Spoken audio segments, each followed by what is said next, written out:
మద్యం ధరలను పెంచుతూ ఆంధ్రప్రదేశ్ ప్రభుత్వం ఉత్తర్వులు జారీ చేసింది. క్వార్టర్ మీద 10 రూపాయలు పెరగడంతో మద్యం ప్రియులు ఆందోళన వ్యక్తం చేస్తున్నారు.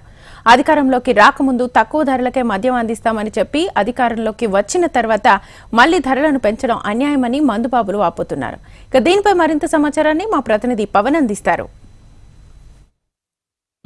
ఆంధ్ర రాష్ట్ర వ్యాప్తంగా ఈరోజు మద్యం అమ్మకాలు ఒక్కసారిగా అయితే కోటర్ మీద 10 రూపాయలు పెరగడంతో మందుబాబులు అందరూ అయితే దీని మీద అయితే హర్షం వ్యక్తం చేస్తున్నారు. ఎందుకంటే ఇప్పటి వరకు 100 రూపాయలు కేవలం 99 రూపాయలకు దొరికే మద్యం బాటిల్ ఇప్పుడు 110 రూపాయలు అయిపోతుందంటూ వారు ఆవేదన వ్యక్తం చేస్తున్నారు. మనతో అయితే కొంతమంది వ్యక్తులు ఉన్నారు. సార్, ప్రస్తుతం ఆంధ్రప్రదేశ్లో రేటు పెరిగింది, దీని మీద ఏ విధంగా స్పందిస్తారు? సార్, ఇది 120 అని రేటు ఉంది. ఉప్పు 130 రూపాయలు తీసుకున్నారు సార్. మరి రేటు పెంచారు కదా, మరి 120 130 తీసుకుంటాను సార్. గత ప్రభుత్వం 90 రూపాయలు అంటే మేము 99 ఇస్తాం కోటర్ అన్నారు. అప్పుడు 110 అన్నారు, మళ్ళీ 120 అన్నారు, ఇప్పుడు 130 అయిపోయింది. ఇన్ని రోజుల్లో 30 రూపాయలు పెంచేశారు.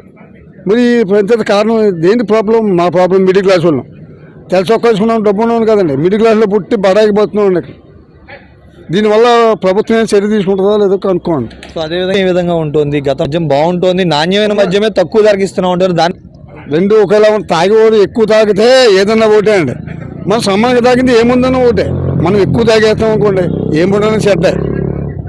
గత ప్రభుత్వం తగ్గించాం, మేము కరెక్ట్గా తాగాం.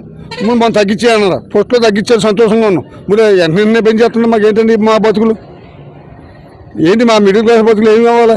ఇంట్లో పిల్లలకి ఇవ్వాలా, ఇక్కడ ఇవ్వాలా? రోజుకి 400 కానీ జీతం రాదు. మాకు కూలి పనికి వెళ్తాను. మరి మందుకు అలవాటు పడిపోయా. దీనివల్ల ప్రభుత్వం ఏమైనా చర్య తీసుకోవాలి సార్.